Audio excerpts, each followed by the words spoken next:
मैं संभल भी जाऊंगा और जो पीड़ित लोग हैं उनकी मदद भी करूंगा। और मेरे पत्रकार साथी, आपसे बेहतर कौन जानेगा यमुना किनारे क्या हुआ है। एक पत्रकार के पूरे कपड़े उतार दिए थे, याद है कि नहीं याद? तो ऐसे माहौल में हम और आप लोग हैं। संभल के लोगों की मदद हो, उनको न्याय मिले, और उसके लिए हमें चाहे लोकसभा में सवाल उठाना पड़े या लगातार हम लोगों को उसके लिए लड़ाई लड़नी पड़े, हम लोग संभल के लोगों को न्याय दिलाना चाहते हैं। उन्हें न्याय मिलेगा। जो संविधान या जो आर्टिकल कहता है प्लेसेस ऑफ वर्शिप एक्ट, उसको भी नहीं सरकार मान रही। क्या खोदना चाहते हैं आप? मुझे तो ये समझ में नहीं आ रहा, भारतीय जनता पार्टी को कैलाश पर्वत नहीं दिखाई दे रहा है, मानसरोवर नहीं दिखाई दे रहा। इन भारतीय जनता पार्टी के लोगों से कहो कि चलो मानसरोवर की ओर, चलो कैलाश पर्वत की ओर, हम आपका साथ देंगे।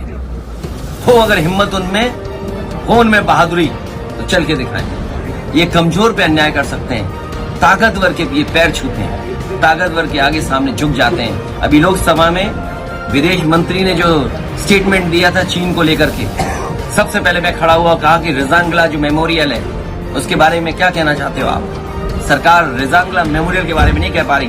मैं आपसे कहता हूं, ये जितने भारतीय जनता पार्टी के नकली देशभक्त घूम रहे हैं, उनसे पूछिए, चीन की सीमा पर रिजांगला जो मेमोरियल बना था, चीन की फौज ने आकर के तोड़ दिया। क्या ये भारतीय जनता पार्टी के लोग उसी जगह पर रिजांगला मेमोरियल बनवाएंगे कि नहीं बनवाएंगे? और मैं ये दावा करता हूं आपसे, भारतीय जनता पार्टी के लोगों पर कोई जवाब नहीं होगा। वो कभी कुछ नहीं कह सकते, क्योंकि चीन बहुत ताकतवर देश है।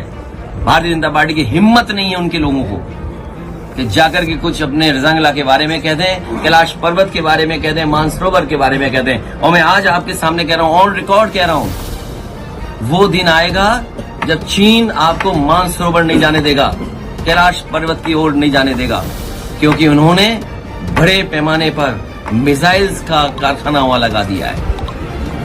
ये बात अगर गलत है तो बीजेपी के लोग कहें आकर के। केवल 12 किलोमीटर सड़क बनी थी, नेपाल ने आपके खिलाफ खड़ा कर दिया था, नेपाल को चीन ने। लिपू लेक को लेकर के 12 किलोमीटर सड़क बनी थी, अगर आपको याद हो, नेपाल को आपके खिलाफ खड़ा कर दिया था।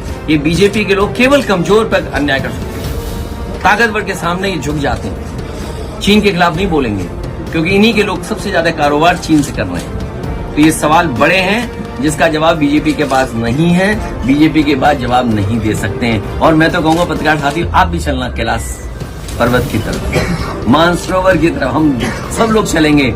आगे आगे बीजेपी वाले, पीछे प्रेस वाले, और प्रेस वालों के पीछे समाजवादी लोग चलेंगे, जिससे आप लोग लौट ना पाओ, आपको धक्का देकर के पहुंचा जाएगा।